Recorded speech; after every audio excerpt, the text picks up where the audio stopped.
Hey friends, tonight we're stepping away from the well-known myths and into the quieter stories, tales of the forgotten heroes of ancient Greece.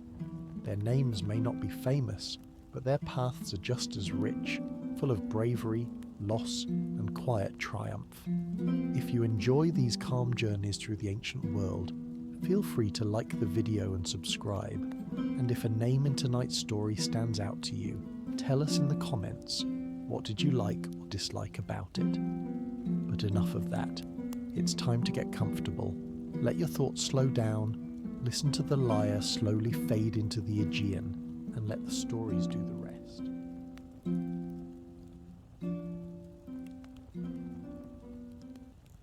In the grand tapestry of Greek heroes, Ancaeus often goes underappreciated. While names like Jason, Heracles, and Orpheus dominate the tales of the Argonauts, Ancaeus played a vital role that is often overlooked. He was the helmsman of the Argo, the one responsible for steering the ship through the most dangerous waters the Argonauts would encounter. If a hero's strength lies in the ability to guide and lead, then Ancaeus was no less a hero than the mighty Heracles or the cunning Jason. Ancaeus was a son of Poseidon, the god of the sea, and like many of his divine relatives, he was bestowed with an intimate understanding of the sea. But unlike his more famous relatives, who would go on to great fame for their labours or battles, Ancaeus found his place among the Argonauts as a guide and protector of the crew's most precious asset, the Argo. His knowledge of the sea and the way the waves moved were unparalleled, and his calm demeanour in the face of danger made him the perfect choice to helm the ship. But Ancaeus' background wasn't just about his sea knowledge. Born to Poseidon and a mortal woman, he grew up with an inherent understanding of nature's forces, especially the turbulent and unpredictable sea. He didn't possess the strength of a warrior like Heracles or the charm of Jason, but his deep connection to the sea gave him the unique ability to understand the rhythm of the waters and the patterns of the winds. Growing up, Ancaeus was often called upon to calm the seas and to help those lost on the water find their way. Whether it was helping to steer ships through dangerous storms or guiding sailors on long voyages, Ancaeus became known as the master of the waves, an expert navigator, capable of guiding even the most tempestuous ships through the roughest waters. When Jason gathered the greatest heroes of Greece for his quest to retrieve the Golden Fleece, Ancaeus was an obvious choice to serve as the helmsman of the Argo. While Jason sought warriors, Ancaeus' skills were more intellectual, his true strength lying in his ability to read the sea and keep the ship on course, no matter the dangers that lay ahead. It wasn't long after setting sail that Ancaeus' abilities proved indispensable. The Argonauts were heading into unknown waters, and the journey would bring them face to face with mythical creatures, violent storms, and treacherous enemies. For all the strength and bravery of the Argonauts, it was Ancaeus who ensured that the ship stayed afloat, who was there to steady the helm when the sea raged and the skies darkened. While Ancaeus didn't possess the brawn of Heracles or the leadership of Jason, his unshakable calm in the face of danger was what kept the crew moving forward. Without Ancaeus, the Argonauts would have been adrift, literally and figuratively. His steady hand at the helm was the true mark of his heroism. In a world full of brawn, Ancaeus showed that sometimes the greatest strength lay in quiet competence and determination. The Argonauts were a group of heroes who each brought something remarkable to the table. Heracles brought his unmatched strength, Orpheus brought his music that could charm the wildest beasts, and Jason brought his leadership skills. But there was one thing that set them apart from every other group of adventurers in Greek mythology. They had Ancaeus at the helm of their ship, the Argo. While many of the Argonauts were accustomed to fighting monsters or seeking treasure, Ancaeus' talents lay in an area few others in the crew could claim. His ability to navigate the sea, reading the weather, tides and winds with unparalleled skill. This was no small feat considering the many dangers the Argonauts would face on their journey. When they set sail from Iolcus, their journey was full of unknowns. Jason had gathered the greatest heroes of Greece, but without someone capable of safely steering the ship through dangerous waters, their quest could easily have ended before it had begun. Ancaeus, born of Poseidon and a mortal woman, understood the sea in a way few others could. His affinity for the ocean wasn't just about navigating, it was about understanding its moods, knowing when the waters were calm and when they were ready to unleash their fury. One of the earliest challenges the Argonauts faced came when they sailed into the Bosphorus, the narrow and perilous strait that led them toward the Black Sea. The clashing rocks, massive, ever-moving stones that slammed together, destroying anything in their path, lay ahead. The crew had heard of these rocks, and Jason's strategy was to launch the Argo through the gap before the rocks could collide. But even the best-laid plans had to be executed flawlessly, and this was where Ancaeus stepped in. He had already been quietly observing the movements of the rocks from the moment they entered the strait. As the Argonauts prepared to make their move, it was Ancaeus who noticed the timing, the exact moment when the rocks would separate just enough to let them pass. With a calm hand on the wheel, Ancaeus guided the Argo through the narrowest of gaps. As the Argonauts passed through the rocks, the massive stones smashed behind them with a terrifying crash. But thanks to Ancaeus's unshakable calm and expertise, they were already through and well on their way, leaving the dangerous rocks behind them. The crew cheered in relief, but Ancaeus simply nodded, his focus already shifting to the next obstacle. For him, this wasn't just about navigating the sea, it was about reading it, understanding it, and guiding the crew through its ever-changing tides. But Ancaeus's most crucial moment came when the Argonauts encountered the sirens, the creatures whose songs were so enchanting that they lured sailors to their deaths. The Argonauts were warned that they would soon encounter the sirens' deadly melody, and Jason asked his crew to prepare accordingly. Some of the Argonauts, such as Orpheus, had their own methods of dealing with the sirens, but Ancaeus saw things a little differently. With his deep connection to the sea and the rhythms of the world, Ancaeus understood that fighting the sirens with brute strength or magic would not work. The sirens weren't beasts to be slain. They were forces of nature.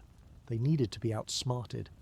Ancaeus, instead of rushing to confront the sirens head-on, suggested that the Argonauts sail through the dangerous waters as quickly as possible, using their skills and strategy to navigate around the sirens rather than engaging them directly. Orpheus, hearing the proposal, agreed to play his music in return, keeping the Argonauts distracted while Ancaeus steered the ship through the waves, guiding them past the sirens without falling prey to their deadly song. Though Orpheus's music provided the shield they needed, it was Ancaeus who ensured that the Argo remained on course, sailing as swiftly as possible through this dangerous strait. With his steady hand on the wheel, the Argonauts passed the sirens unharmed, not through battle but through wisdom and careful navigation. Through these challenges, Ancaeus proved that his abilities went far beyond just knowing the waters.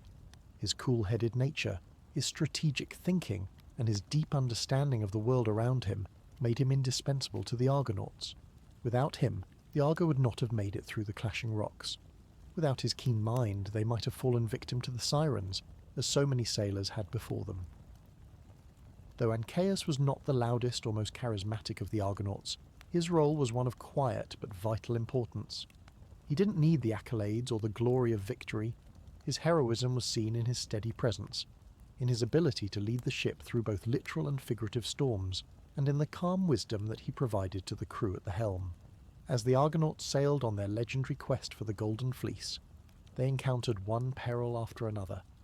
Yet amid these physical and supernatural threats, Ancaeus began to face his own personal turning point, a moment of reflection that would reshape his understanding of his role within the group and the nature of heroism. While Ancaeus had always prided himself on his unparalleled skills as a helmsman and his calm under pressure, he began to realize that the journey would require more than just the ability to navigate through storms and calm the seas. The Argonauts were a band of heroes, each bringing their own powers and skills to the table, and it was becoming increasingly clear that Ancaeus would have to evolve in order to be more than just a member of the crew who stood at the helm. The turning point came when the Argonauts encountered the mighty Hydra, a multi-headed serpent that terrorized the land of Lerna. As Jason and the other Argonauts geared up for battle, Ancaeus was faced with a dilemma. The Hydra's heads were said to regenerate every time they were cut off, making the monster virtually invincible. Even the bravery and strength of heroes like Heracles and Theseus could do little to stop the creature without the right strategy.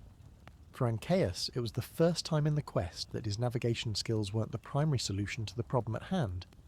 His role had always been clear: steer the ship, guide the crew through the dangers of the sea and keep them on course. But how could he help fight a creature that was not bound by geography or tides? In the face of this challenge, Ancaeus began to question his place among the group. Could he be more than just the navigator?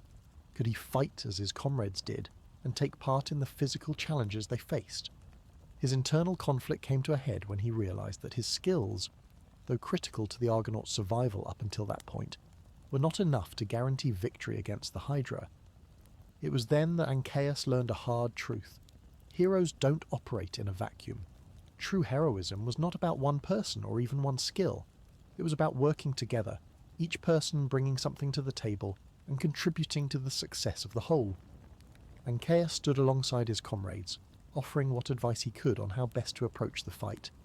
But instead of rushing into the fray, he took on a new role, one of a strategist, a collaborator. He realized that while he couldn't defeat the Hydra himself, he could help by offering insights into how the team could use their strengths to bring down the creature. He coordinated efforts between the fighters, keeping the team focused and calm during the battle, just as he had done when he steered the Argo through dangerous waters. The Hydra was eventually defeated not by one person or one weapon, but through the teamwork of the Argonauts. Heracles struck the final blow, but it was Ancaeus' strategic input, his guidance, and his ability to remain calm under pressure that helped the group succeed. This battle was the moment that marked Ancaeus' true transformation from a quiet, unseen hero into a central figure who had learned the importance of teamwork and collaboration. In the aftermath of the Hydra's defeat, Ancaeus came to a profound realization. Heroism was not about individual glory or the ability to fight alone. It was about understanding your place in the group, learning to adapt, and contributing in the ways that mattered most. He understood now that his gifts, while crucial, were only part of what made him a hero. It was his ability to listen, adapt, and work with others that made him truly indispensable. After the defeat of the Hydra, the Argonauts continued their journey, but the battle left an indelible mark on Ancaeus. It was the first time that he had truly confronted the limits of his abilities. He had always been the one who kept the ship on course, who had the wisdom to read the winds and tides and guide the Argo through dangerous seas. But facing the Hydra, a monster whose power was beyond simple navigation or physical might, had challenged him in ways he hadn't anticipated. The victory over the Hydra, won through teamwork and strategy, had proved invaluable. Ancaeus had played a crucial role, not by striking a blow with a weapon, but by guiding the team, providing support, and keeping everyone focused on the bigger picture. He had proven that leadership wasn't just about strength, but about recognizing when to step back and allow others to shine, while offering advice and direction when needed. Despite this realization, Ancaeus found himself struggling emotionally in the aftermath. The victory was sweet, but it left him with a sense of insecurity. His internal struggle revolved around the fact that, for the first time in his life, he had failed to act decisively in battle. He had always been the one who took control of the situation, but now he had to come to terms with the fact that his greatest strength, his ability to read the sea and navigate the ship, wasn't always enough in the face of monstrous enemies. As the journey continued, Ancaeus found himself becoming more reflective. He spent hours alone on the deck of the Argo, watching the water, lost in thought. The winds that had once been his trusted allies now felt distant. He questioned whether he was truly worthy of being a hero, given that he hadn't fought in the way the others had. While the Argonauts celebrated their victories, Ancaeus couldn't shake the feeling that he had been just an observer, someone who had been too afraid to step out of his comfort zone and act when it truly mattered. The defining moment of his internal struggle came during another trial. This time, a storm sent by Zeus himself. As the Argo sailed into a violent squall, the ship began to rock violently, and the crew had to act quickly to avoid being thrown off course. Jason called for Ancaeus to steer the ship through the storm, but Ancaeus hesitated. The storm was unlike anything he had ever seen. The winds howled and the waves rose higher than the ship's mast. Ancaeus, who had always relied on his ability to calm the sea and guide the ship through storms, suddenly felt overwhelmed. For the first time in his life, he doubted his ability to steer them through this challenge. "I can't do it," he muttered to himself, staring into the churning sea. "What if I fail them? What if I can't protect the ship this time?" But just as he began to succumb to his fear, Jason appeared by his side, placing a firm hand on his shoulder. "Ancaeus, we've trusted you this far," Jason said calmly. "We don't need perfection.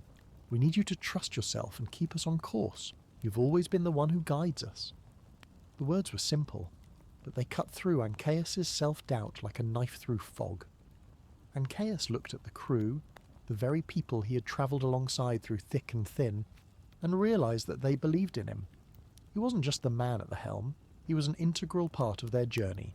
Calais, Heracles, Orpheus and the others had all played their roles, but he had always been the one who kept them moving forward through the storm. With newfound resolve, Ancaeus stepped up to the helm, his hand steady as he grasped the wheel. He used his knowledge of the seas, his connection to the winds, and the lessons he had learned in his journey to guide the Argo through the storm. For hours he worked tirelessly, steering the ship with precision, even as the sky above darkened and the waves grew fiercer. In the end, it wasn't just his skill that saved them, it was the realization that heroism wasn't about acting alone. Ancaeus had always believed that he was solely responsible for the ship's safety, but now he saw that true leadership was about accepting help, working with others, and trusting in the team that had always believed in him. Ancaeus had found his place, not just at the helm, but as part of a larger community of heroes. By the time the Argonauts neared the end of their journey, the changes in Ancaeus were clear to everyone. The Argo had made it through every perilous trial, and Ancaeus, once merely the helmsman who steered the ship, had become an integral part of the team, not just in his ability to guide the vessel, but in his newfound understanding of leadership and teamwork. After the storm, where he had faced his own doubts, Ancaeus became more than just a navigator. He was trusted and respected by the crew for his calm demeanour, his intelligence, and the humility with which he had approached his transformation. The Argonauts had faced literal monsters, storms and divine tests, but Ancaeus had come to understand that the greatest challenge of all was the one that had taken place within himself. During the final stage of their journey, as they sailed toward Iolcus, the Argonauts had to confront the repercussions of their quest. Their success with the Golden Fleece had been hard-earned, and the gods had made it clear that not every victory came without consequence. Aetes, still angered by their theft of the fleece, sent one last trial in an attempt to delay the Argonauts' return. The challenge was simple yet deadly.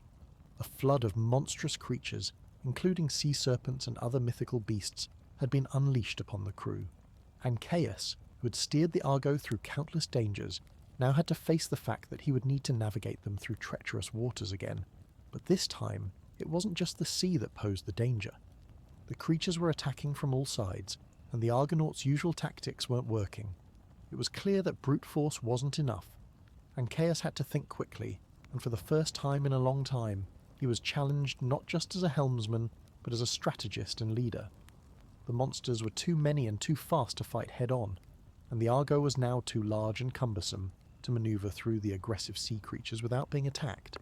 This time, the Argonauts couldn't rely on Herculean strength or flying speed. They would need to outthink the attack. And it was in this moment of crisis that Ancaeus remembered the core lesson he had learned during his time with the Hydra and the earlier storm. True strength lay in thinking ahead, in working together. He quickly devised a plan to steer the Argo through the flooded waters, while using the Argonauts' unique abilities to their advantage. He had Orpheus play a song to calm some of the creatures, while Jason, Heracles and the rest of the warriors dealt with those that couldn't be pacified. Ancaeus' role was crucial. He guided the ship with incredible precision, dodging the attacking creatures and ensuring that the ship stayed on course. The Argonauts had been facing trials where strength alone couldn't guarantee success. Ancaeus had learned that a calm mind and a steady hand were just as important as the courage to fight. When the sea serpents were finally subdued and the monsters began to retreat, Ancaeus stood at the helm of the Argo, exhausted but fulfilled. For the first time, he realized that his true role was not just about steering the ship, it was about understanding when to guide, when to act, and when to trust the abilities of those around him. As the Argonauts reached Iolcus, the city they had set out from so long ago, Ancaeus knew that his journey had been one of both external adventure and internal transformation. He was no longer the quiet helmsman who had quietly steered the ship through the unknown. Ancaeus had become a true leader, a mentor, and a hero in his own right.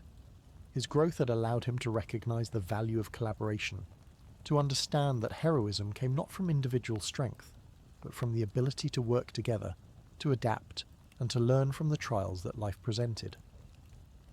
As the Argonauts returned to Ilcus after their triumphant quest for the Golden Fleece, they were greeted as legends. Their names would be immortalized in myth, sung about in songs that would echo through the halls of time. Jason, Heracles, Orpheus, and the others would be remembered for their might and courage. Yet Ancaeus, the helmsman of the Argo, the one who guided them through countless dangers, would not be forgotten. His contribution, while not as immediately glamorous or visible as the feats of strength and heroism displayed by his comrades, had been crucial to the success of the Argonauts. Though Ancaeus was never the centre of attention, his quiet leadership became the bedrock upon which the Argonauts relied. His ability to keep the ship steady, no matter the storm or the monster they faced, gave the crew a sense of security. He wasn't the one to slay the Hydra or best the Cyclops in battle, but it was Ancaeus' steady hand at the helm that allowed them to reach their final destination. And it was his growth, his transformation from helmsman to strategist, from quiet observer to trusted leader, that would come to symbolize a deeper aspect of heroism. When Ancaeus returned to Thrace, he didn't seek the limelight. He didn't want statues erected in his honour, or songs sung about his victories. What mattered most to him was that he had played an integral part in a larger journey. His growth had been internal, and it was this quiet transformation that would leave a lasting legacy.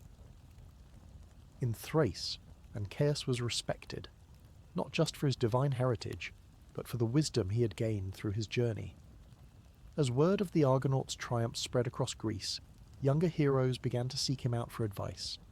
They came to him not only for navigation skills, but to learn the lessons he had picked up from the quest, the importance of patience, strategy, and collaboration. He became a mentor to the next generation, teaching young heroes that strength alone wasn't enough to guarantee success. Ancaeus showed them that wisdom and the ability to adapt were just as important as brute force. He often told them stories of his time with the Argonauts, focusing not on the battles they fought, but on the times when quick action had to be tempered with thoughtful planning.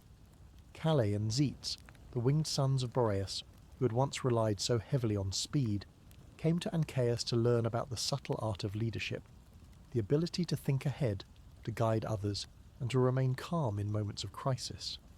In turn, Ancaeus learned from the brothers about the value of courage and impulsiveness, that sometimes quick action was necessary when the stakes were high. But what truly defined Ancaeus' legacy was his humility.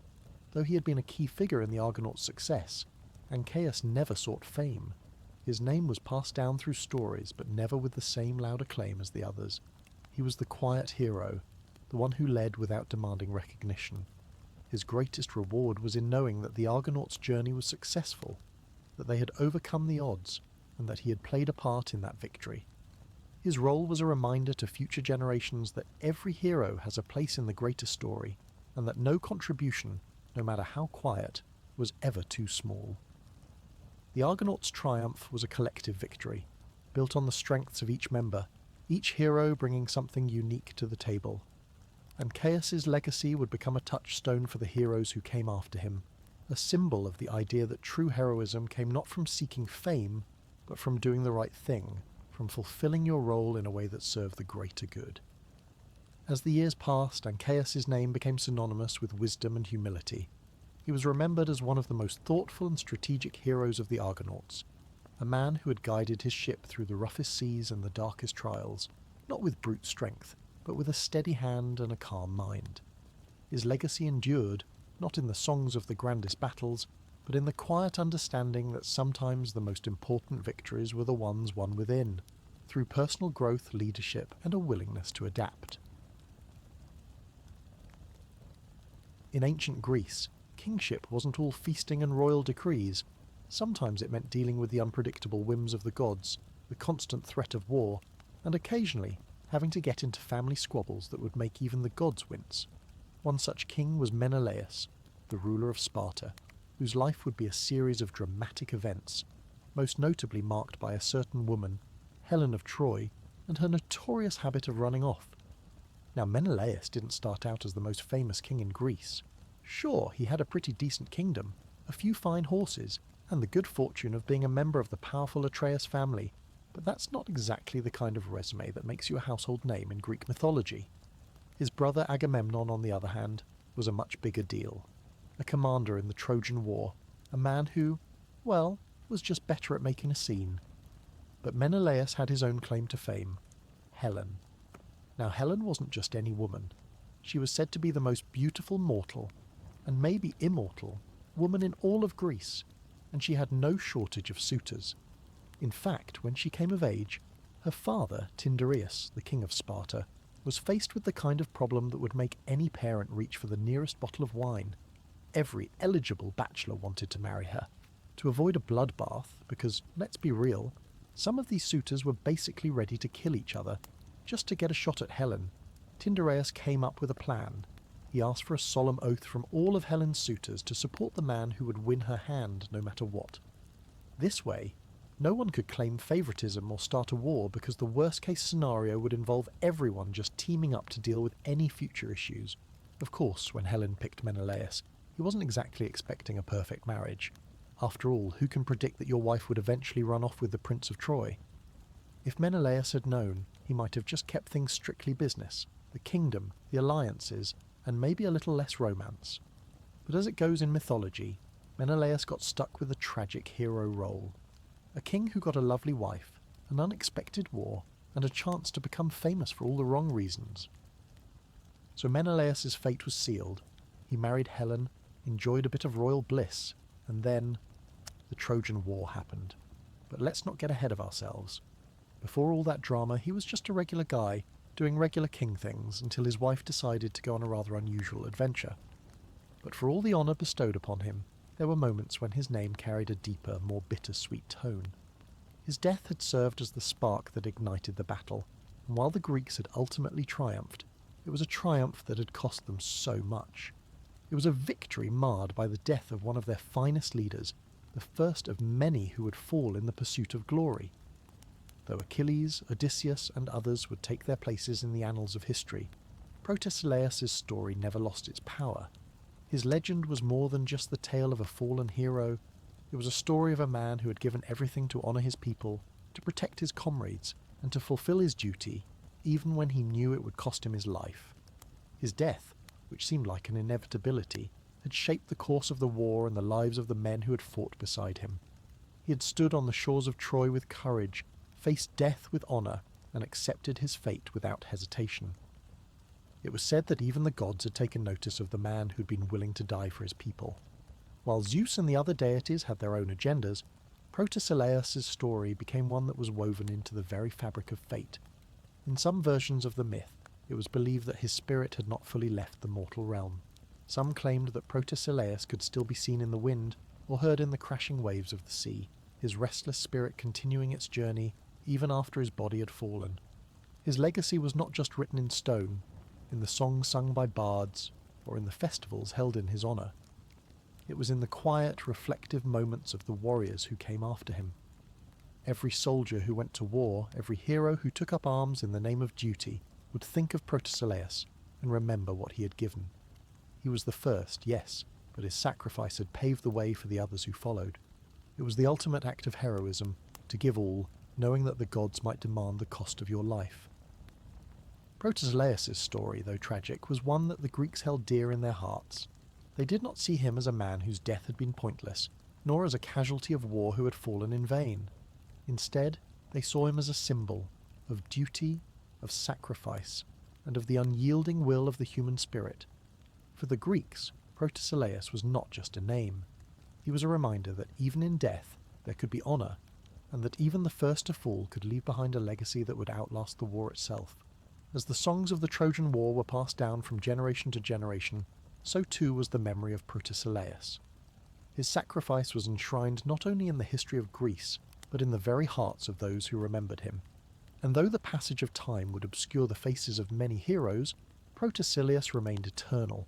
His story, a testament to the unyielding courage of those who fight for honour, even when the price is their life. So here's the thing about marrying the most beautiful woman in the world. It's a double-edged sword.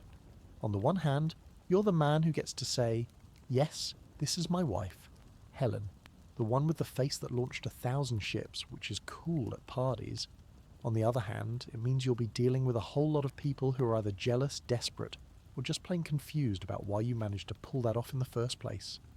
At first, Menelaus and Helen enjoyed a nice peaceful reign over Sparta, and for a while it seemed like they had the perfect royal marriage. They had everything: wealth, a beautiful palace, even a few children to boot.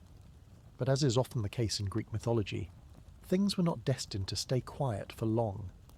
Enter Paris, Prince of Troy, who, as the gods would have it, had his own thoughts about Helen's beauty.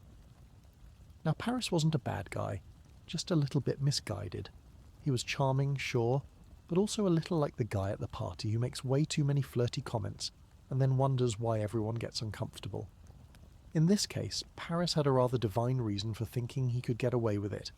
Aphrodite, the goddess of love herself, had promised him Helen's love in exchange for a rather dubious favour. You see, Paris had been asked to judge a beauty contest between three goddesses, because gods in Greek mythology just can't have enough drama, and naturally he picked Aphrodite, whose reward was to offer him the love of the most desirable woman in the world, Helen. Well, Paris, being Paris, decided to take her up on the offer. He waltzed into Sparta, laid on the charm, and before you could say blatant betrayal, Helen decided to leave her husband and run off to Troy with him. Talk about a whirlwind romance, right? Now Menelaus, for all his kingly duties, was no fool. He might have been blindsided by the whole thing, but he wasn't about to let a prince from Troy just waltz in and steal his wife, especially not after all the work he'd put into marrying her in the first place. So, after the shock wore off and he took a minute to collect his dignity, Menelaus did what any furious king would do. He called upon the oath of the suitors. Remember that little oath Menelaus' father-in-law Tyndareus made all of Helen's suitors swear? Yeah, the one where they vowed to support Helen's chosen husband against anyone who tried to steal her. Well, Menelaus, now feeling thoroughly betrayed, sent out a summons to all the suitors saying, "Hey, remember that oath you swore to defend my honour? Well, I'm going to need you to back me up on this one."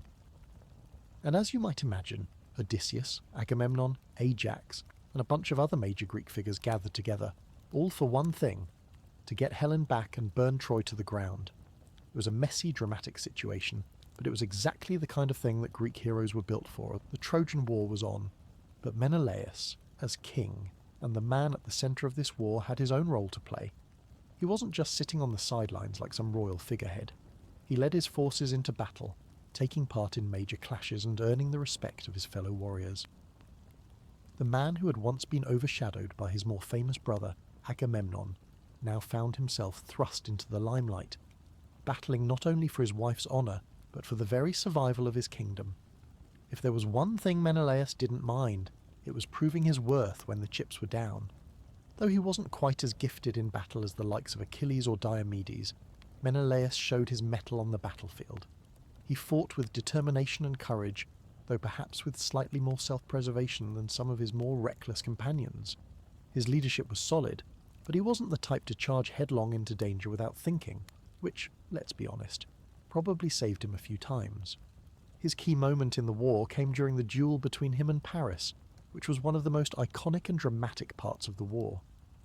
After a tense standoff, the two men faced off in single combat. But as we all know from mythology, when it comes to Paris, things rarely go according to plan. The duel ended in a godly intervention, with Aphrodite swooping in to save Paris at the last moment, whisking him away to safety. Menelaus was furious, but he was also a realist. He knew that in the world of gods, mortals were often pawns in a much bigger game. Menelaus had seen war before. He was no stranger to bloodshed and strategy. But as the Trojan War stretched on year after year, something began to shift inside him. He had been driven by the desire to retrieve his wife, to restore his honour, and to lead the Greeks to victory. But the longer the war dragged on, the more he began to wonder if the prize, Helen, was really worth the price he was paying. After all, what was the point of bringing her back if it meant losing everything else? The Trojan War had consumed them all, but in Menelaus's mind there was always a lingering question.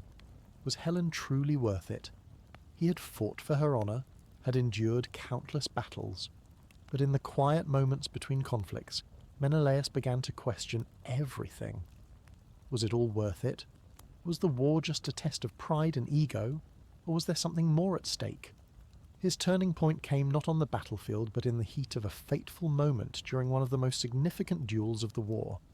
It happened during a period of heightened tension, when the Greeks were struggling to breach Troy's towering walls.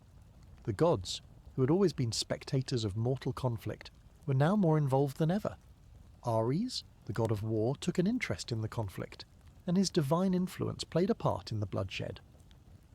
In the chaos of one battle, as Menelaus fought valiantly, he found himself face to face with Hector, the Trojan prince. Hector, who had already slain several prominent Greek warriors, was a force to be reckoned with. This was the turning point Menelaus had been waiting for, a chance to finally face the man who had killed so many of his comrades and lay the groundwork for the eventual Greek victory. But as they clashed swords, a strange thought crossed Menelaus' mind. What if this was all futile? The gods, after all, seemed to play as much of a role in their fates as the men themselves. Was the war really about Helen, or was it something much larger, a game for the gods to play with mortal lives? At that moment, Menelaus' resolve began to waver. He fought with all his strength, but it wasn't the same as before. His sword strikes, while powerful, lacked the passion they once had. He was no longer just a man fighting for his wife's return.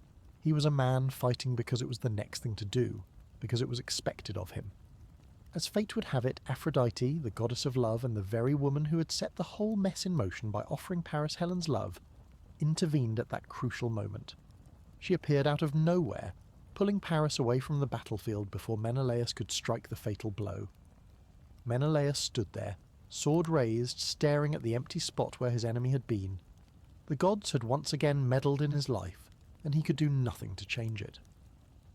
In that split second, Menelaus realized that his fight was no longer just with the Trojans. It was with the very gods themselves, with the fate they imposed upon him.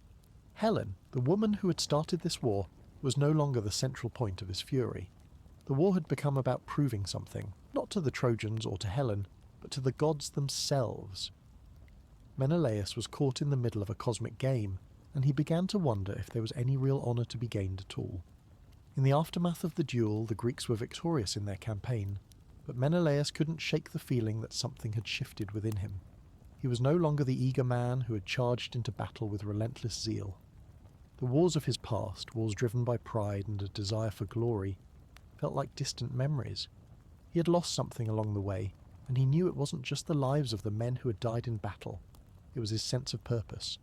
The hero's journey, which had seemed so clear when he began, had become muddled, and he began to question the very things that had once motivated him. For Menelaus, this turning point marked the shift from a man who fought for honour and duty to a man who fought simply because it was expected of him. He would continue to lead, continue to fight, but he no longer fought for a cause that felt real to him.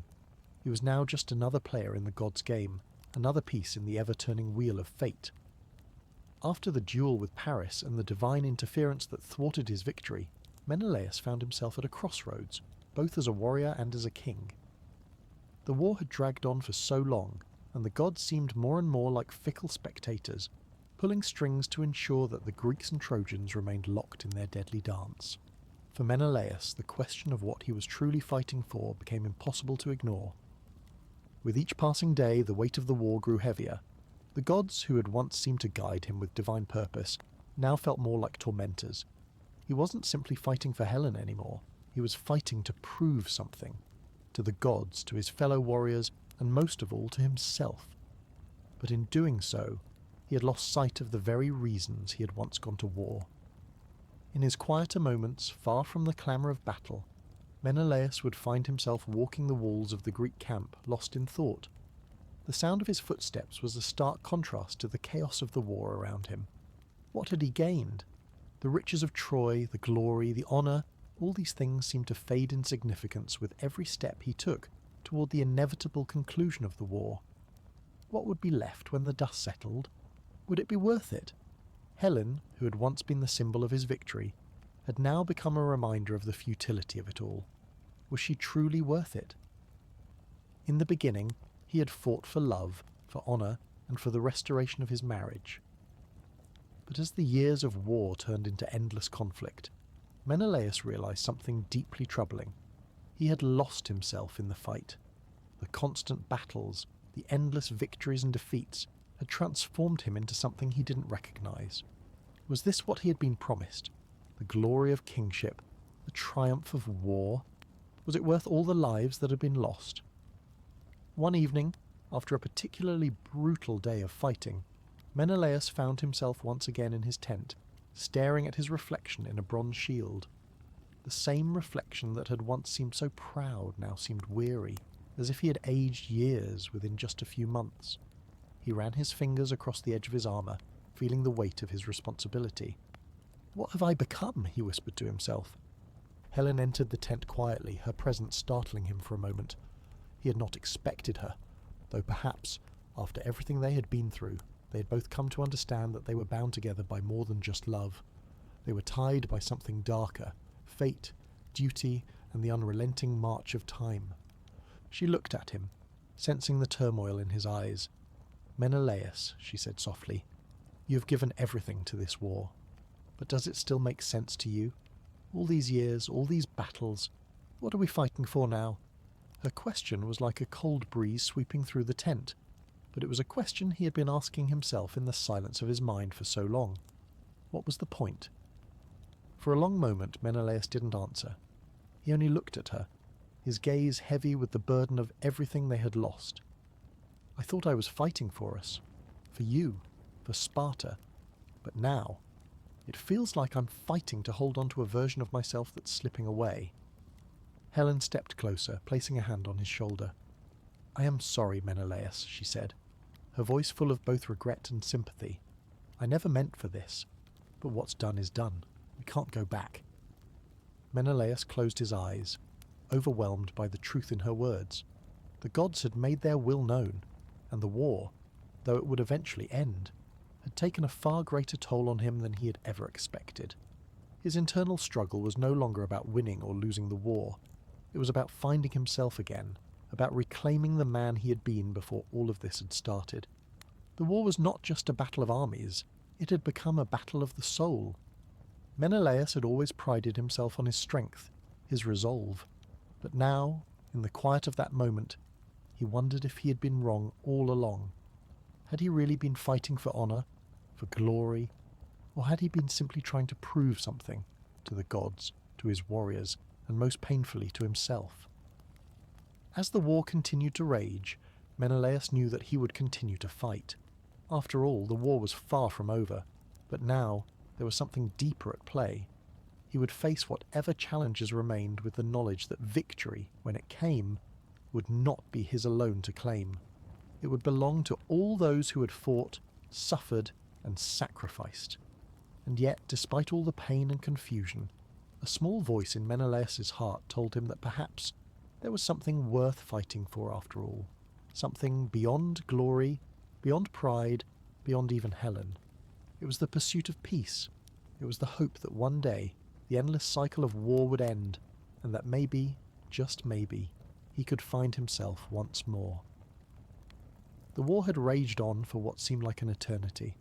The Trojan War, in all its glory and gore, had drained the spirits of even the greatest heroes. Menelaus, once driven by a singular mission, to retrieve his wife Helen, was now a man struggling to understand the cost of that mission. What had started as a war for love had transformed into something darker, something far beyond his control. The gods, ever meddlesome, had their hands in everything. And with every clash of swords and every fallen hero, Menelaus's understanding of what was truly worth fighting for grew murkier. But there was no going back. Even if his personal conflict clouded his mind, his responsibilities as a king, as a warrior, still held firm. Troy had to fall, and Helen, well, she had to be returned. After all, he couldn't just leave her with Paris and the Trojans, could he? Though he now questioned the ultimate meaning of it all, duty called. Menelaus, despite his inner turmoil, knew there was still a war to be won.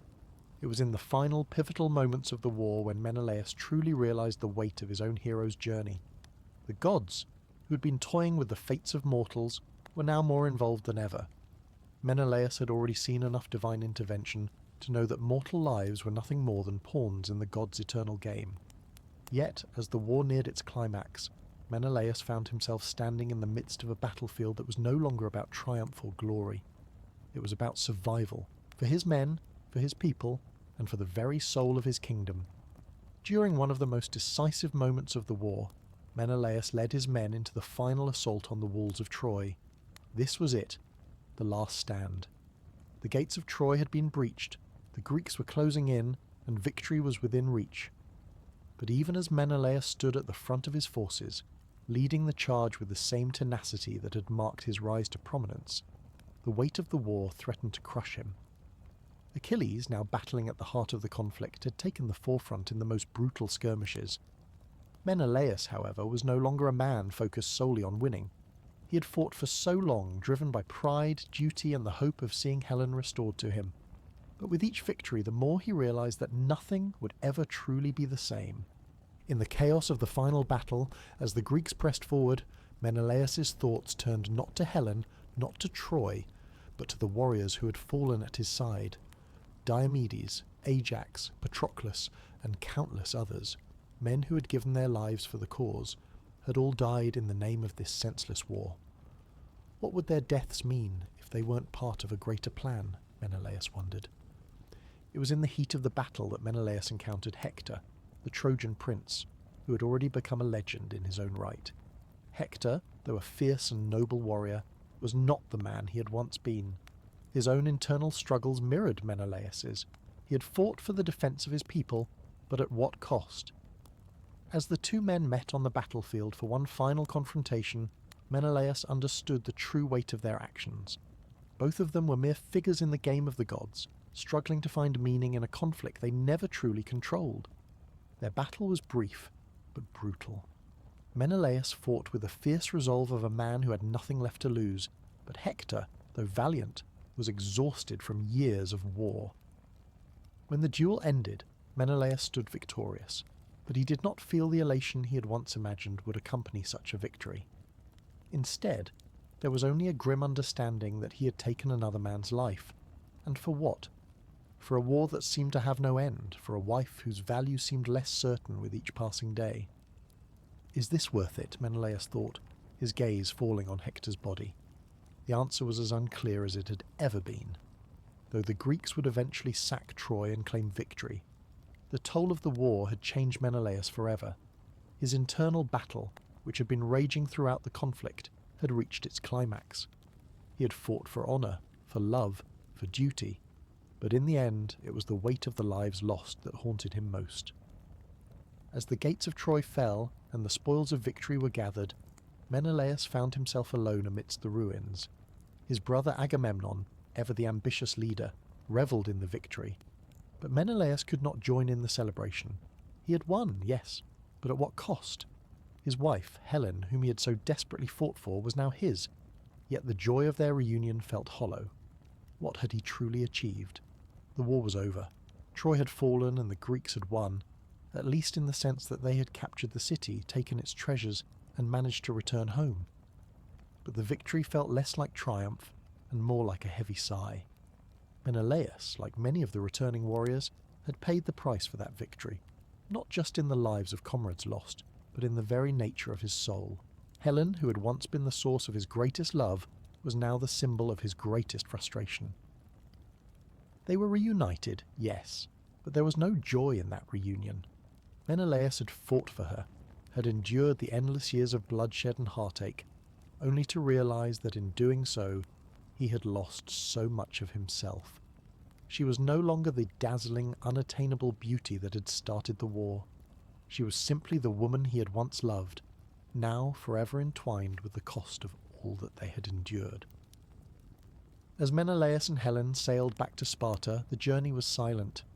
The royal couple, once the talk of every banquet and the subject of countless songs, now had little to say to each other. Menelaus, though happy to return to his kingdom, could not shake the feeling that the war had taken more than just his warriors. It had taken his peace of mind.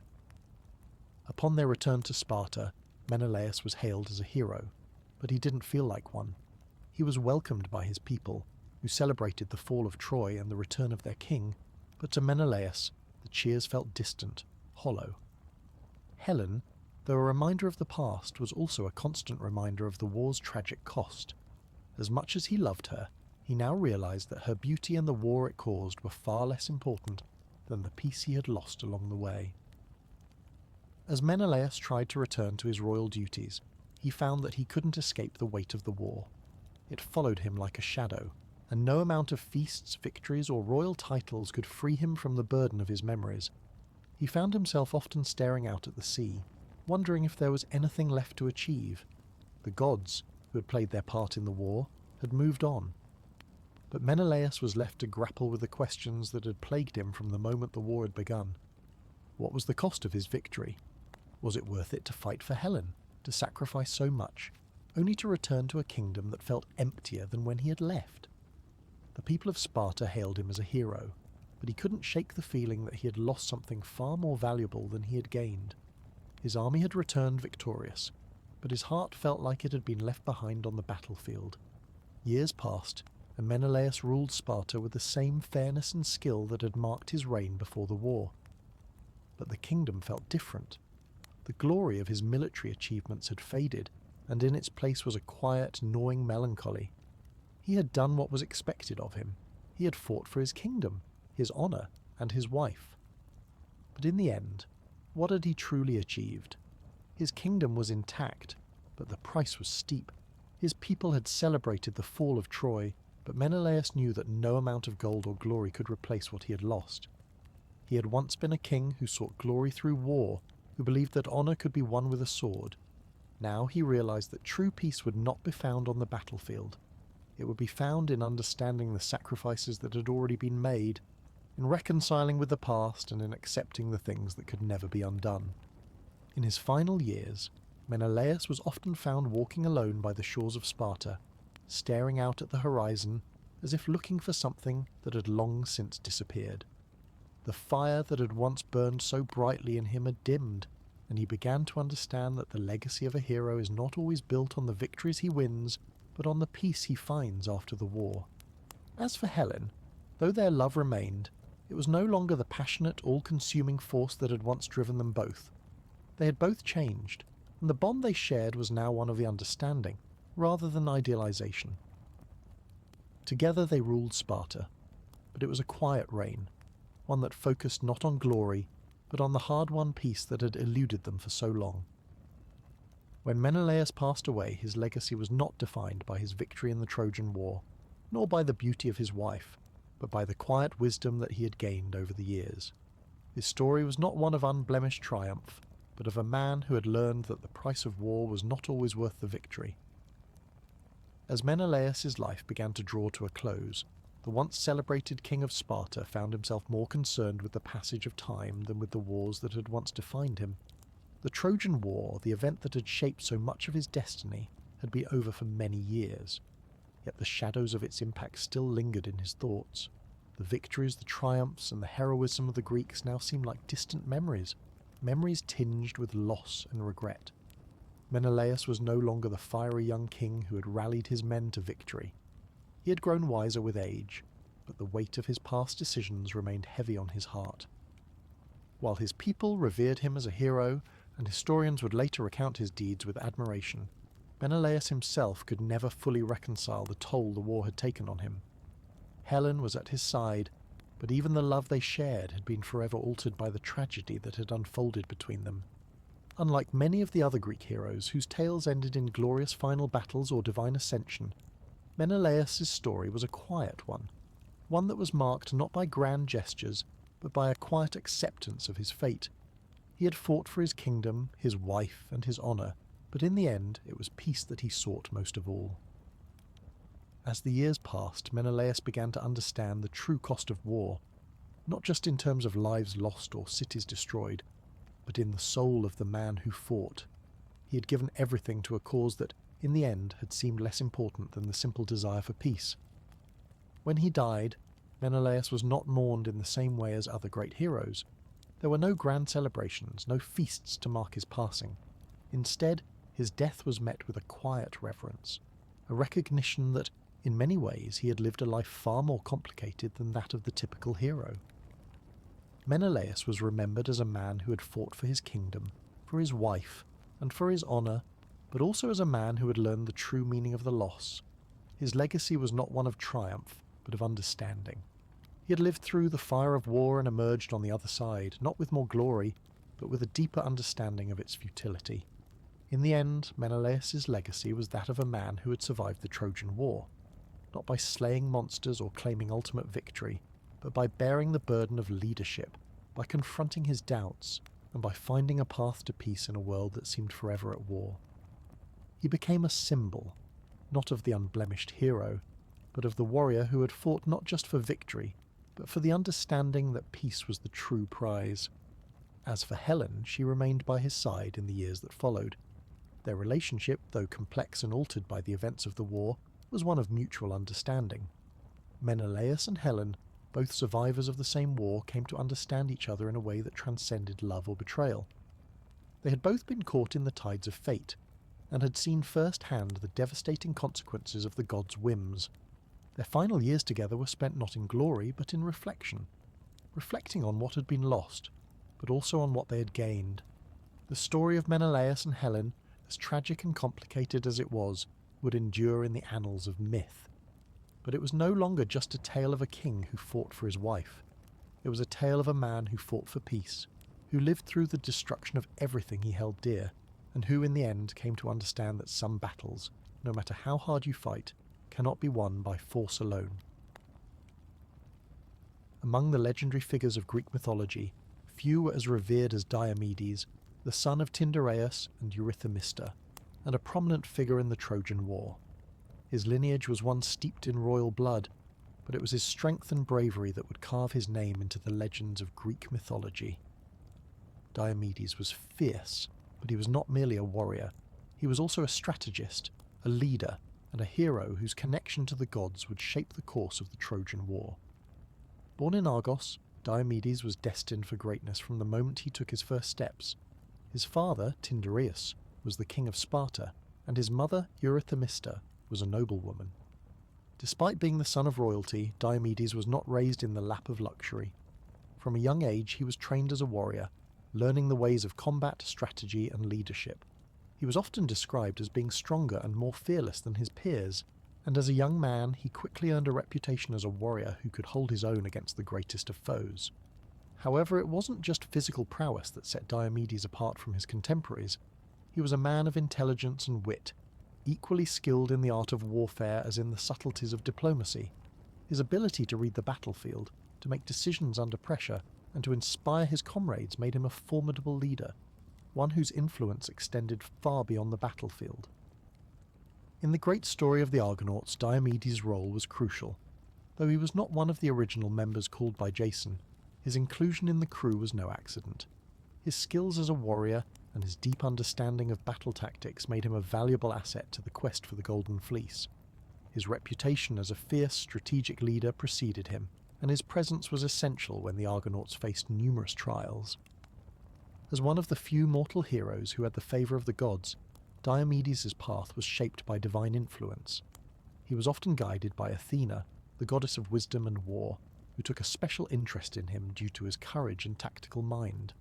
At various points in the Iliad, Diomedes is shown receiving direct assistance from Athena, who would empower him during battle, even allowing him to see and confront gods, an ability few mortals were ever granted. Despite this divine connection, Diomedes never saw himself as a mere pawn of the gods. He understood that while the gods played a role in his fate, it was his own strength, wit, and leadership that would define his legacy. Throughout his life, Diomedes would prove to be both a hero of tangible might and a master of the strategic mind, navigating the complexities of war and diplomacy with a blend of honour and cleverness that set him apart from his peers.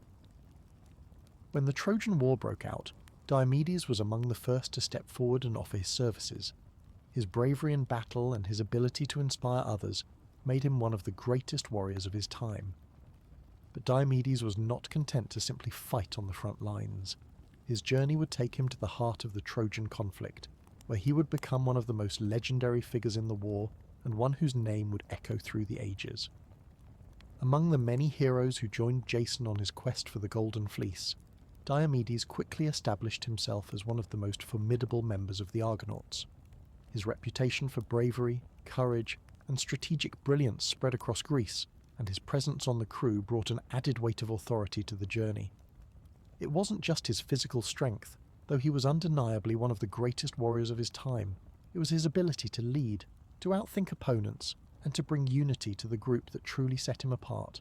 The Argonauts, though an exceptional group of warriors, were often faced with challenges that required more than just brawn. The Golden Fleece was not going to be handed to them. To succeed, they would need a combination of strength, intelligence, and a bit of divine intervention. Fortunately, Diomedes was equipped with all three. He was one of the few heroes in the group who could combine wisdom with action, and often found himself in positions where he could guide the group with his knowledge of battle strategy. One of Diomedes' first key contributions came when the Argonauts encountered the Symplegades, the clashing rocks. These massive rocks, which constantly moved toward one another, would smash anything in their path, making it nearly impossible for any ship to pass through unharmed. While Jason was the leader, Diomedes was the one who suggested the key solution. They would need to timing their passage perfectly, using the momentum of the ship and the current to slip through the rocks at the exact moment they separated. When Zetes and Calais, the winged brothers, took to the air to scout ahead, it was Diomedes who led the charge, guiding the Argo through the gap in the rocks at just the right moment. Thanks to his strategic foresight, the Argonauts sailed through the deadly strait without a single casualty. Diomedes' calm, focused leadership had saved them once again. Throughout the journey, Diomedes continued to prove his worth in ways beyond battle. When the Argonauts faced the Sirens, Diomedes knew that raw strength wouldn't save them. Instead, he recommended they use Orpheus's music to drown out the Sirens' deadly song, while ensuring the ship remained on course. His understanding of the broader picture, that strategic thinking and unity were key to their survival, made him an irreplaceable ally. His abilities were also called upon during the retrieval of the Golden Fleece. When the Argonauts reached Colchis, the fleece was guarded by a terrible dragon, a beast of massive proportions. While many of the heroes were focused on finding a way to fight the dragon, it was Diomedes who suggested that they outsmart the creature instead of engaging in direct combat. He helped orchestrate a plan to use distractions, timing, and a well-timed attack by Medea to finally overcome the dragon. Once again, it wasn't raw power but intelligence and teamwork that led to their success. Though Diomedes wasn't the most vocal member of the Argonauts, his actions spoke louder than words. Whether it was through his calm leadership, his strategic mind, or his ability to outthink enemies, Diomedes demonstrated that there was more to being a hero than just fighting battles. His wisdom, cool-headedness in crisis, and ability to make the best decisions under pressure made him a critical figure in the Argonauts' success. As the Argonauts continued their perilous journey toward the Golden Fleece, Diomedes' strength and leadership had been tested many times. But it was the final stretch of their voyage, the approach to Colchis, the land where the fleece was kept, that would prove to be the greatest test of his life. Upon their arrival at Colchis, the Argonauts found themselves not only facing physical challenges, but also divine obstacles. The fleece was not a mere treasure guarded by mortals. It was an artifact of immense divine power, and it was guarded by both monsters and gods. The land was ruled by Athens, a king with a dark reputation for cruelty, and the quest to retrieve the Golden Fleece was seen as an affront to his divine authority. The challenge of retrieving the fleece was compounded by Athens' demand. In order to claim the fleece, Jason and the Argonauts would have to perform a series of nearly impossible tasks. They were required to yoke 2 fire-breathing bulls, plough a field with them, and then sow it with the teeth of a dragon. Tasks that had already claimed the lives of many men who had attempted to retrieve the fleece before them. Diomedes had always been confident in his strength and wisdom, but the tasks ahead seemed insurmountable. Jason, while a capable leader, did not have the brute force necessary to accomplish the first of Aethys' demands. It was Medea, the daughter of Aethys, who offered them a lifeline. She would help Jason by giving him a magical potion to protect him from the fiery breath of the bulls. At this moment, Diomedes faced a moral dilemma. He had always believed in the idea of personal heroism, that a warrior should fight through his own strength, that success was a matter of individual effort. But with Medea's magic about to tilt the balance in their favour, Diomedes began to question, was it honour to rely on magic, or was it simply clever strategy? As they approached the task of ploughing the field, Diomedes was torn between his innate belief in brute strength and the realization that divine intervention might be necessary. Was he a hero only if he did things by his own hand, or could his true heroism lie in working with the divine to accomplish their task? His moment of doubt came when Medea's magic helped Jason control the fire-breathing bulls, allowing them to complete the task with minimal effort. The bulls had been fearsome, but Jason had completed the task in part thanks to Medea's help. Diomedes began to feel a sense of insecurity about his role. He had always been the one who relied on his own strength and skills, and now magic seemed to offer a shortcut. Is this what it means to be a hero? Diomedes wondered. Am I nothing without my sword? If I rely on magic, does that make me weak? The true turning point for Diomedes came when the final trial approached. The dragon guarding the golden fleece. This beast, a fierce, serpentine creature, was far too strong for even the greatest of heroes to defeat head-on. Diomedes had always prided himself on his bravery and honor, and this would be the true test of whether he could still hold on to those qualities. It was Athena, the goddess of wisdom and war, who appeared to him in a dream and gave him guidance. She reminded Diomedes that true heroism wasn't just about fighting battles with physical strength or unassisted courage. It was about knowing when to accept help and strategically using the tools at your disposal. Athena did not see Medea's magic as a form of weakness. Rather, she saw it as an essential resource that would help the Argonauts succeed. Diomedes woke with a new sense of clarity. He realized that heroism wasn't about pride or individual glory. It was about understanding the bigger picture, about working together with the gods and the people around you. Diomedes understood now that even the greatest heroes were not invincible on their own. A true hero knew how to embrace help when it was offered, wisdom when it was needed, and collaboration when the stakes were high. In the battle against the dragon, Diomedes was no longer alone. He fought with the Argonauts, but now, instead of relying only on his own strength, he also used Medea's magic to distract the beast and allow Jason to seize the golden fleece. This was a pivotal moment in his development. Diomedes had grown to understand that strength wasn't just a matter of personal prowess. It was a matter of wisely using the tools at your disposal, including the help of others. After the golden fleece had been secured and the Argonauts had escaped the clutches of the dragon, Diomedes found himself wrestling with a deep internal conflict. The battle against the dragon was a victory, but it had come at a cost: his ego. For so long, Diomedes had believed that strength and individual courage were the only true markers of heroism. The influence of the gods, and the fact that Medea's magic had played a crucial role in securing their victory, left Diomedes feeling somewhat displaced. In the quiet moments that followed the triumph, as the Argonauts sailed toward their return journey, Diomedes spent long hours alone, contemplating the true nature of heroism. He had always prided himself on his ability to conquer enemies, lead armies, and act alone when necessary. Yet, he now realized that his self-reliance had limited his vision. For the first time, he acknowledged that heroism wasn't just about power or victory. It was about growth, adaptability, and the ability to work with others toward a common goal. The battle against the dragon had forced Diomedes to confront an uncomfortable truth. He had relied too heavily on his own abilities and hadn't given enough thought to the greater team effort. While he was capable of great acts of valor, the reality was that no single hero could succeed alone. Even in his greatest triumphs, the contributions of others had been just as vital. The magic of Medea, the wisdom of Orpheus, and the strength of Heracles had all played essential roles in ensuring their success, and in the end it was teamwork, not just individual valor, that had secured the golden fleece. But even as he accepted this, Diomedes still struggled. Was he still a hero if he didn't win by his own strength alone? Had he lost his place among the Argonauts, those who relied on their courage and self-sufficiency? The thought of relying on others, of allowing others' strengths to carry him, was difficult for a hero who had always fought alone, earned his place, and won on his own terms.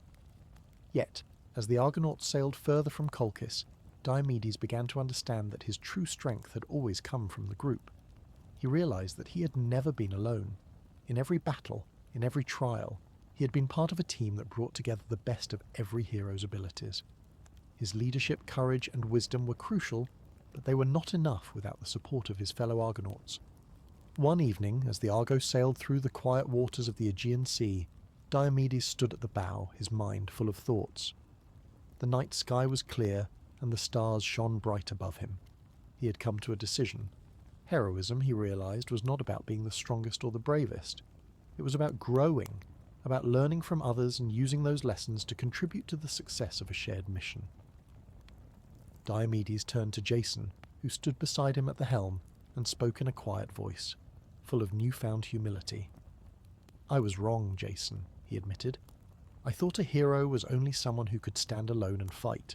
But now I see that real heroes are the ones who know when to lead, when to fight, and when to listen to those around them." Jason smiled, his respect for Diomedes deepening. "Every hero has their moment," Jason replied. "It's not about being perfect. It's about learning, about knowing when to step up and when to step back." Diomedes nodded, grateful for the insight and for the opportunity to grow. He understood now that heroism wasn't about achieving glory in isolation. It was about the journey, the decisions made along the way, and the lessons learned from the people you travelled with. The Argonauts had become more than just a team. They had become a family, each person contributing something essential to the whole. From that moment on, Diomedes stepped into his role not only as a warrior, but as a leader who understood the importance of collaboration. He would fight when the time came, but he would also listen, guide, and learn from others. The trials that had once seemed like burdens were now opportunities for growth, both for him and for the team. Diomedes had found his place among the Argonauts as a true hero, not one who fought alone, but one who knew how to embrace others' strengths, and in doing so become even stronger himself. After the Golden Fleece was secured, and the Argonauts completed their perilous journey back to Iolcus, Diomedes found himself in a very different place from when the journey had first begun. No longer the young, brash hero who had sought to prove his strength and courage through sheer force, he had evolved into a wise, humble, and collaborative leader. The tribulations and challenges he had faced on this journey, not just against physical monsters but within himself, had shaped him into a hero of depth, not just in bravery, but in wisdom. As the Argonauts celebrated their success in Iolcus, Diomedes was no longer seeking individual glory or accolades. He was proud of the role he had played, but more than that, he was proud of the journey they had all shared. He had found, for the first time in his life, that heroism was not about seeking glory, but about contributing to something greater than oneself.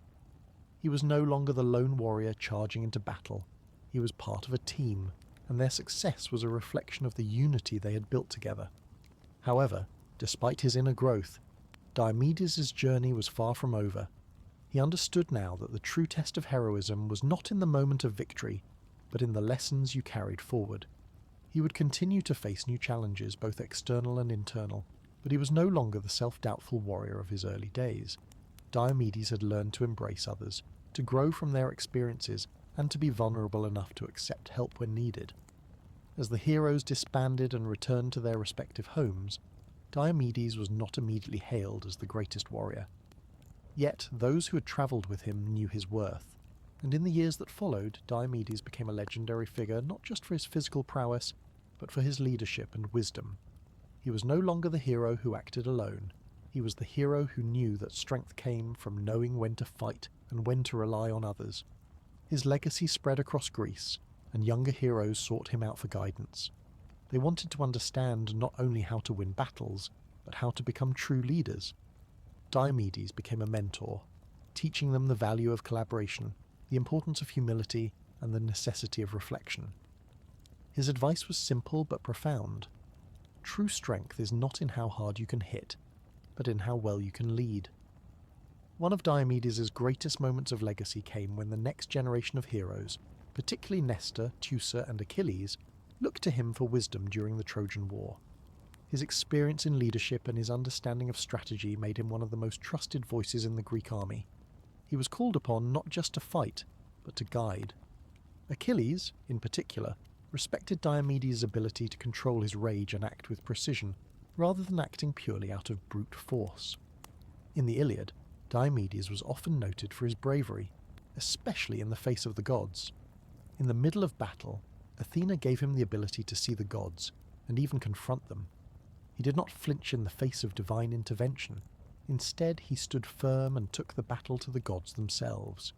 He wounded Ares, the god of war, a feat that many heroes would never dare to attempt.